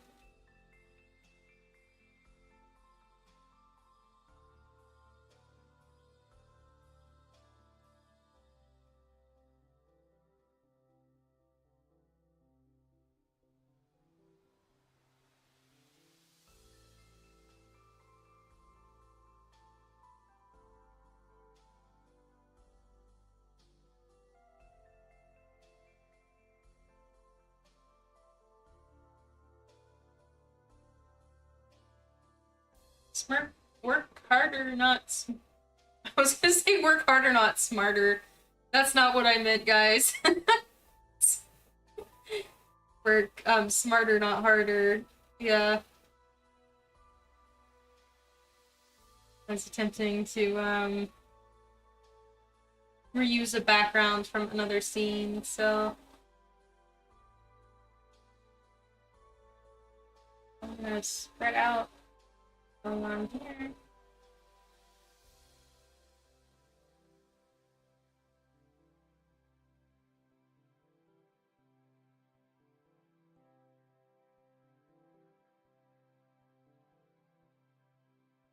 Spread out the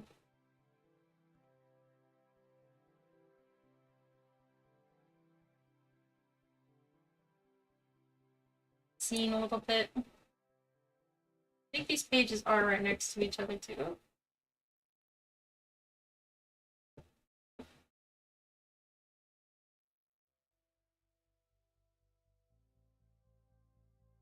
Make the ground don't look like it's dirt or something.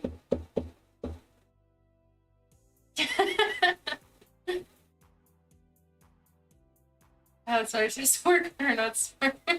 Work harder, not smarter. We're slow by. Yeah.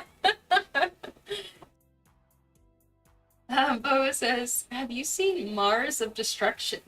No, I haven't. Let me look that up right now. Mars of Destruction.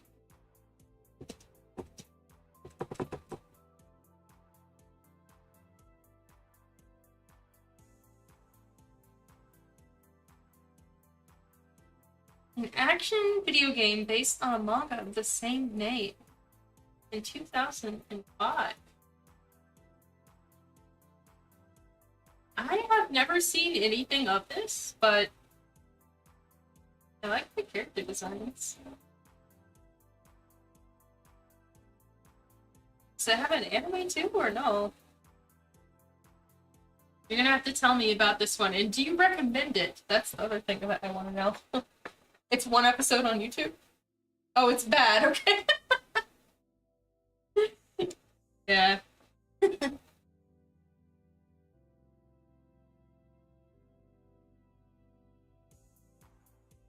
Well, I can't say that it being bad is gonna stop me from watching it, but I'm just kidding. No, I probably don't want to watch it if it's bad. I mean, I am watching Brain Powered, but like, I don't know.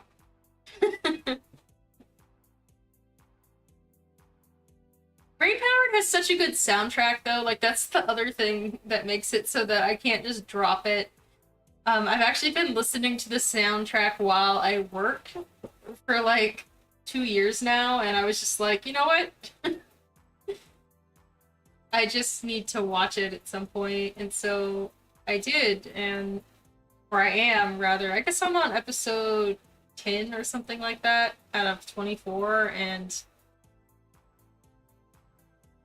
I still don't really understand what the plotline is, but I'm like hooked. I've got to know, but I've got to find out myself. No reading of stuff on Google or Wikipedia about what the plotline is gonna help me now.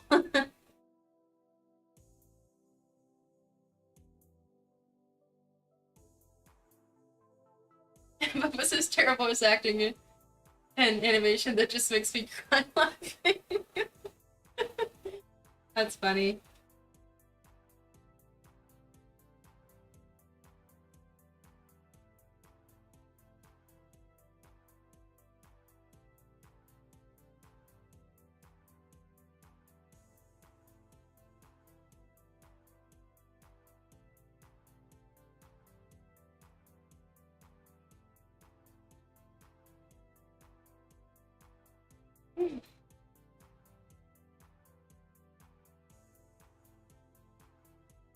Yeah, sometimes watching something that's bad is really funny. That's for sure.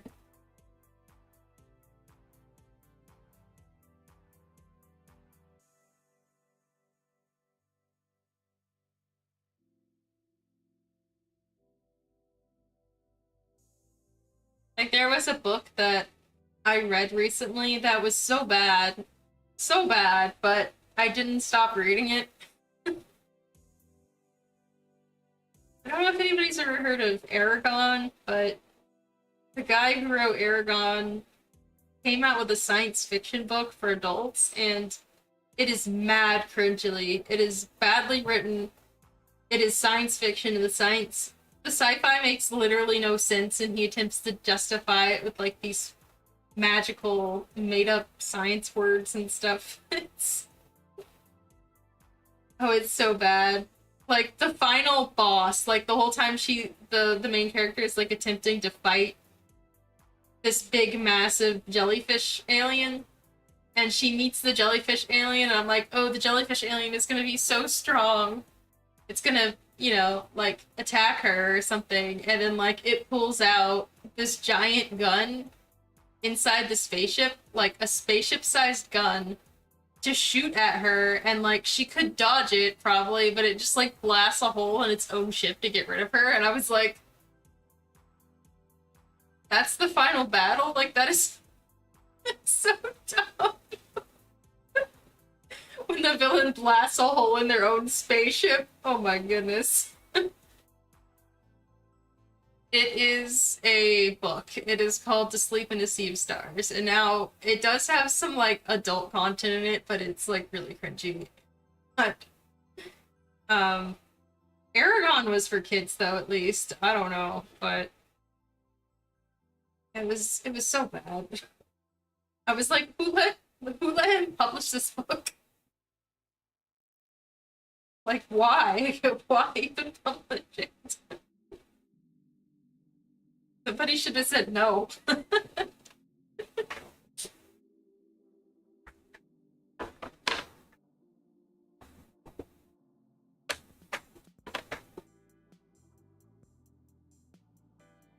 Comic page is looking like it's coming together. I'm gonna try to figure out what I did with my guideline and put it back.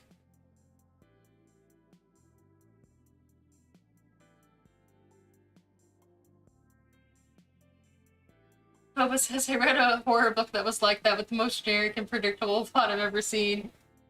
Yeah, this one was pretty predictable except for the boss thing. The final battle was not predictable, but that's because I would never predict for somebody to write something that stupid. I feel bad to say it, but oh, it was so bad. Um,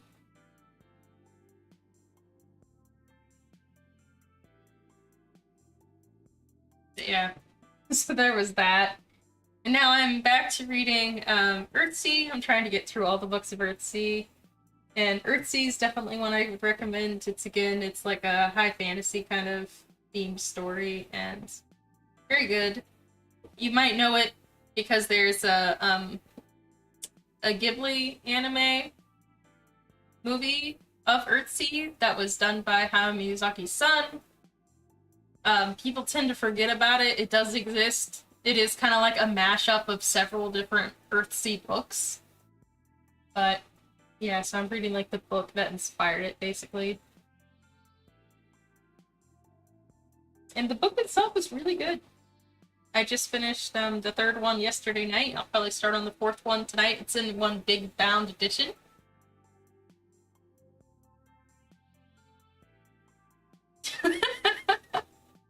Alice Fighter says, that's hilarious. Imagine you're playing a Zelda game and you go into the castle for the final, I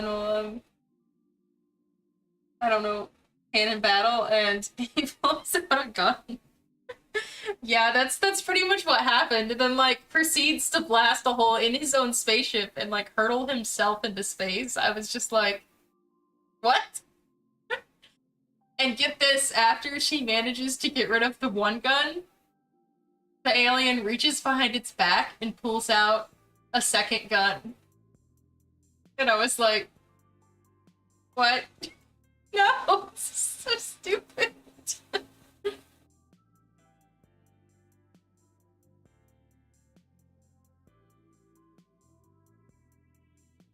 It says the book was about ghost hunting YouTubers. They go to a haunted hotel, meet a weird guy that can see ghosts, and turns out to be the bad guy. Shock.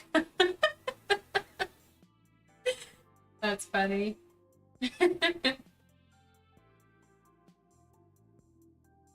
You know, my story might not be the best one out there, but one thing I hope it's not is 100% predictable. That's like one of my only goals. Okay, now I don't remember exactly what the dialogue was here. So I'm like trying to think like what sizes to do the speech bubbles. I'm just gonna throw some speech bubbles on there and just hope that they're the right size. I can always fix them later.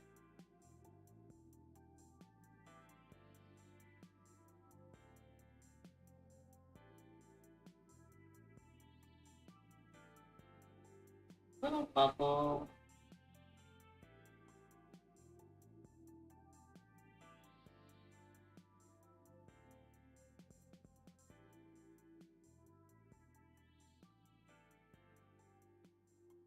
Sun says, I heard Miyazaki is going to make another film. What?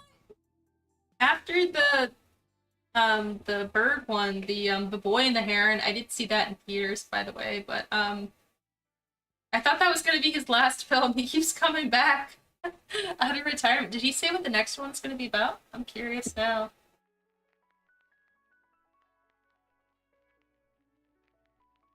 Boba says that at the end, the main girl has the ghost of the hotel throw that guy out of the hotel. Oh, that's really funny. The ghosts throw him outside. I didn't know that ghosts could pick up people, but that's hilarious.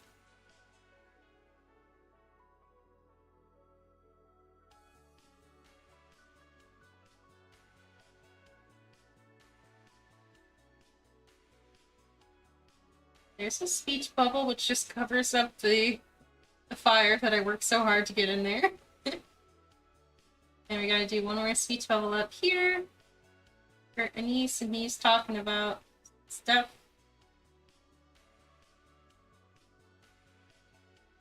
Trying to keep it vague. He's talking about something, some stuff. This one. Yes. You're white too, and then I want to do skies a little differently.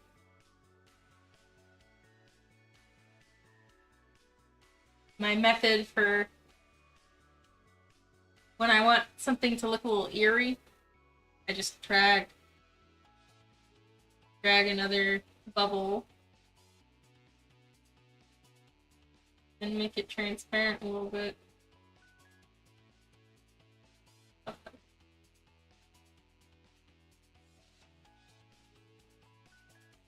And go up here too.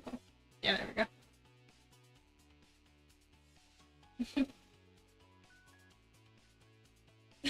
What book was that? Horror Hotel? The most creative name ever? Yeah, I was like, that's a really generic name. I bet if you look up that name, like 200 books with that name here. They were on the top of the hotel building. The ghost threw him off the top and he died.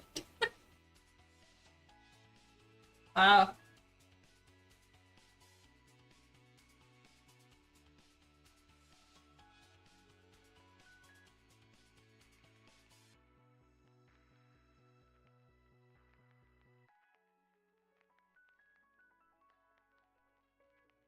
This one is... I'm gonna import some of my premium made, custom made screen tones from way back when that I made like 10 years ago on the Photoshop computer, but I've got to put at least some of them for continuity in all of the books. So let me pull out one. And I named them really esoteric things too, like subtle sparks of distress, thoughts to cut through darkness, wavy gray glitter of ominous feelings, the snake of uncertainty. Which one should I use? A rift in the sparkles. That will do. Alright, there's a rift in the sparkles. That's which one we're gonna use.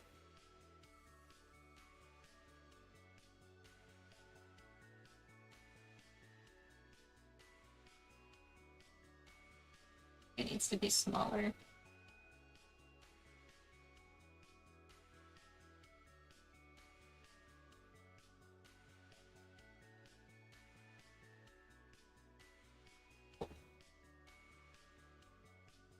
It's definitely time saving. But I have a bunch of like pre-made screen tones that I can just pop in here.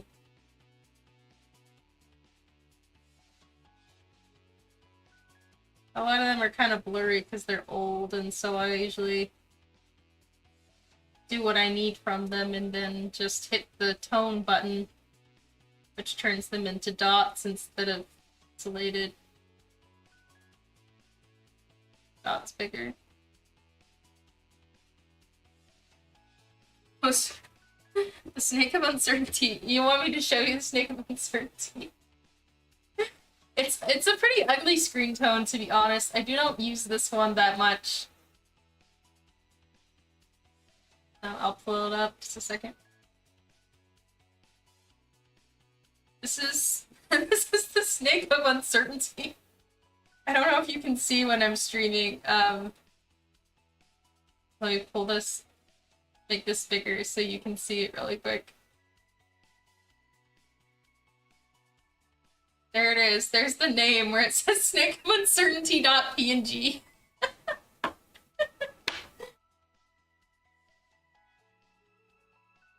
There we go. That's what it's called.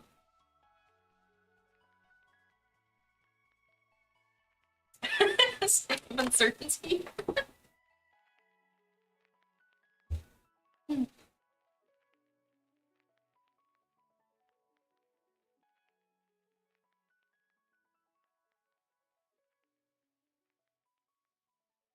Okay, I'm gonna do some more screen tone touches. Got into screen tone.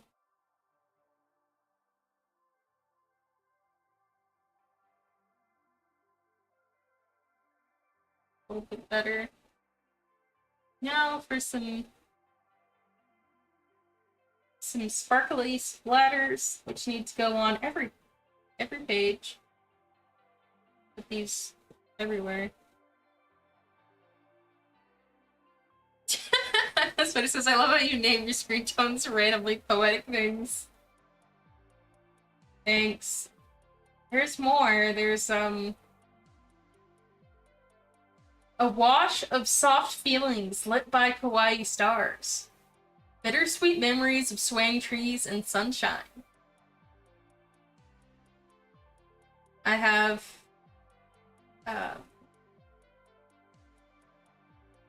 hidden feelings. I have starry-eyed fuzz. And then I have some that are just named things like marble, pirate ship wall. So, not all of them have poetic names, but a lot of them do, yeah. It's kind of funny. And normally I honestly make new tones for whatever I'm working on, but sometimes I just know that I already have the right thing, so I just go and grab it instead of, you know, working too hard on it. And you'll be able to pick out, you know, the ones that I use, because I do try to use, like, at least the wavy gray glitter of ominous feelings in at least every volume. Because it was in the first volume, so it's now gotta be, like, in all of them. Yeah, pirate ship wall.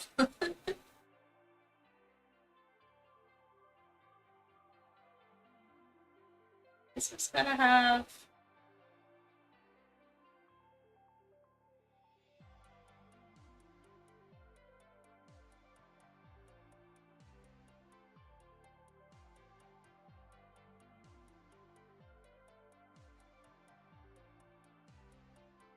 some cross-hatching of some kind.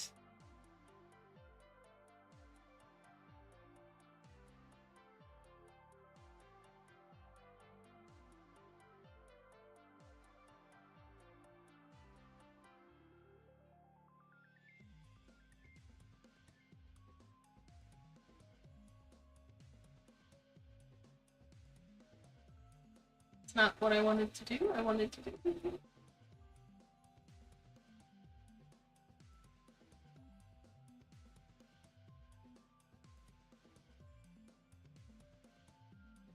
Struggling to find where I put this screen tone. Oh, it's in the back.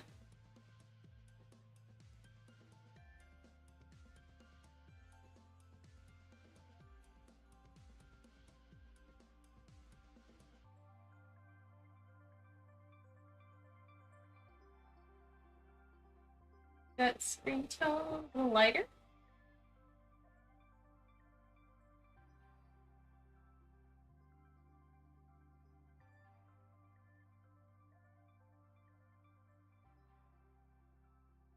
Boba says, if I make a comic, am I able to draw it traditionally and then scan it? If so, what paper size should I use? So that's definitely what I did when I was working on Magical Princess Guy, and I drew it on a I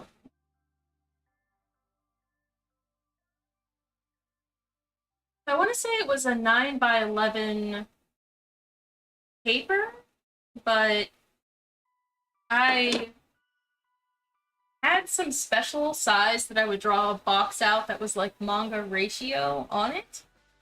And then I would go at it. And I have the original scans on my computer, so I'm just gonna pull one up and to show you what I mean. I've just gotta go in my drive and take a look.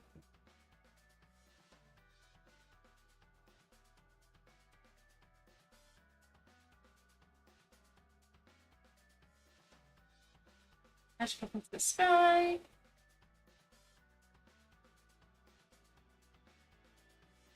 I'll take a look at pages.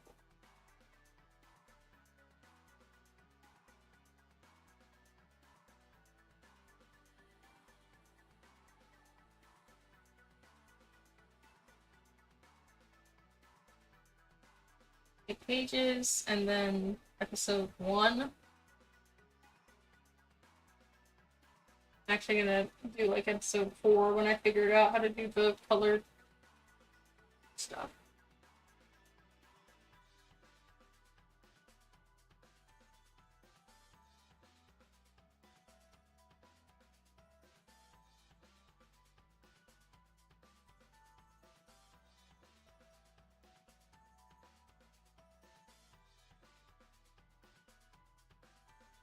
Sorry, it's taking me a second to find what I'm looking for.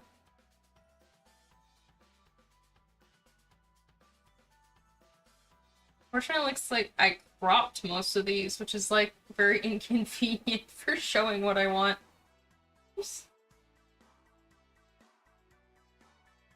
Page.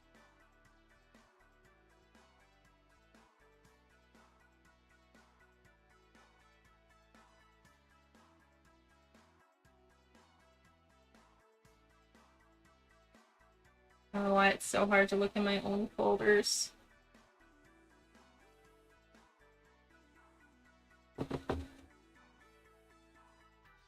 Okay, pages.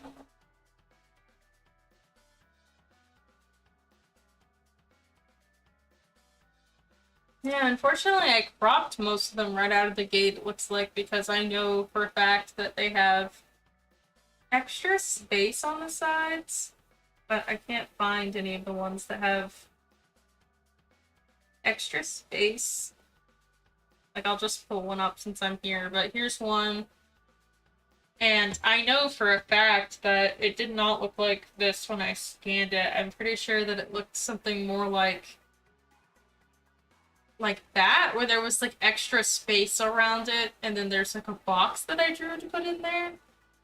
But as for what paper I would recommend for traditional, um, the paper that I used was, um, it's called Bristol. I think it was from Canton.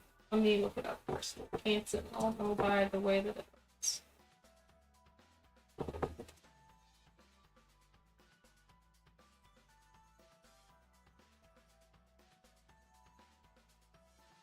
Yeah, that should be it. So I used Bristol Canson paper. Like Canson is the brand, and then Bristol is the kind of paper. And I liked this paper because it was thick, and so when I had to erase, the paper wouldn't crumple immediately, because that was definitely an issue that I was having with some other papers, is that when I went to erase, that it would just, just crumple, and then when you went to scan it, then your paper is crumpled and it's going to create weird shadows. So I highly recommend getting a very thick paper. Bristol is very nice because it has like a silky texture to it, which allows your pen to glide very nicely across it. Sorry, I feel like I have something stuck in my throat. But yes, that was the one that I did traditionally, which I would recommend. It is kind of weird to see this page from way back when.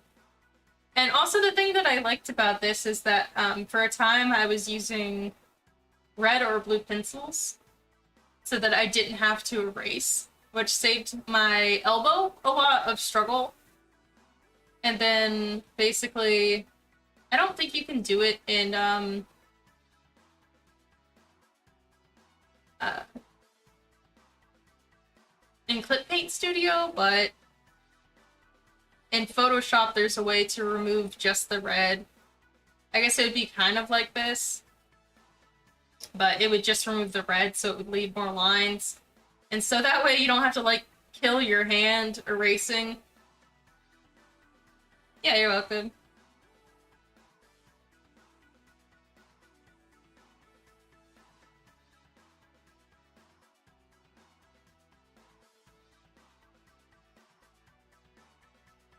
I'll make this speech bubble a little bigger.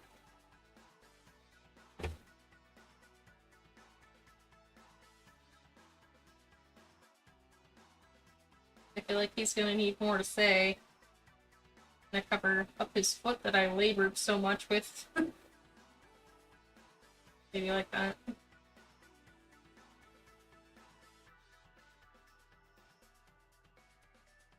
And those are my guidelines that I have in blue around there. One those and hit save.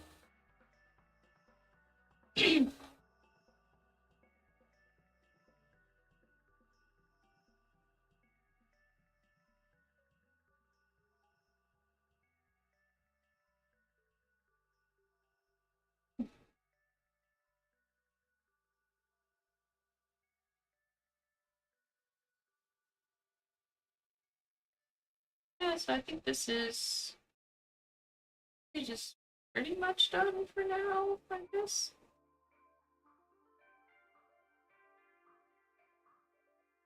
I wanted to do some like speedy lines around his legs so that people know that he's just stood up real quick.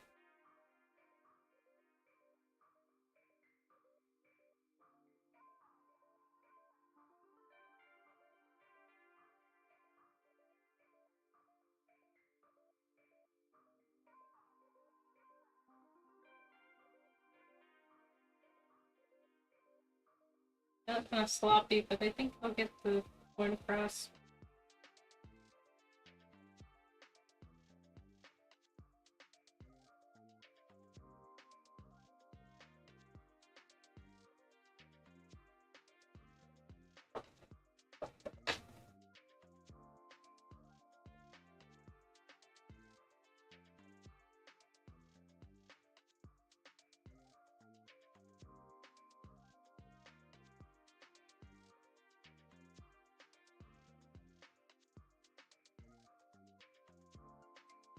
So it says, I think I'm going to leave. Have work on my homework cosplay stuff. Sure to catch you next stream. Have a good day.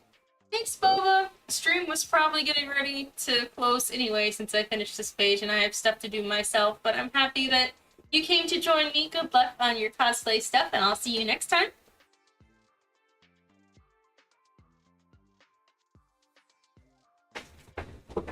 So yeah, I'm just staring at this page to see if there's anything else I want to add, but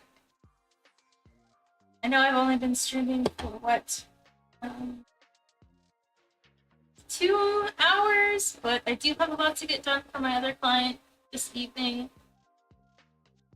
But it has definitely been nice to stream. I'm going to start to attempt to do more short streams more often, like I said. That way I can feel like it's something that I can get done instead of like blocking out my whole day, for a stream that's 5 hours kind of deal. I feel like this might be a better way for me to do it more often.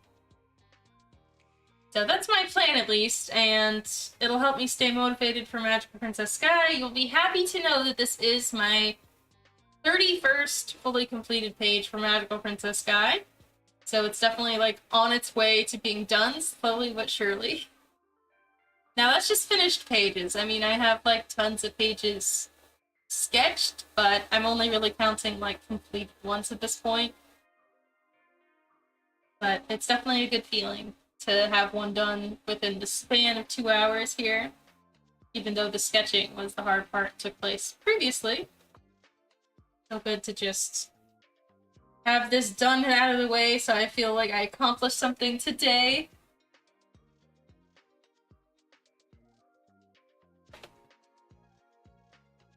Now, most of my streams, I think, are probably going to be mostly just me working on manga pages for the next few months at least.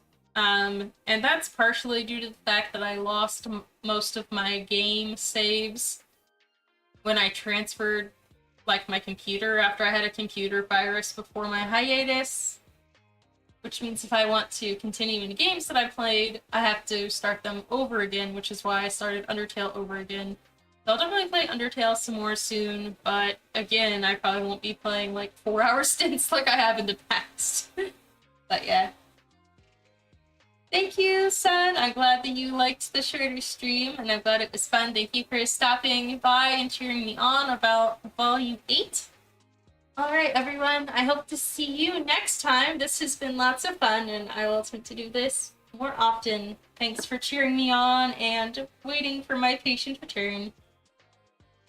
Alright, everyone. Have an amazing rest of your day, and don't forget to make a wish on a shooting star. Bye-bye!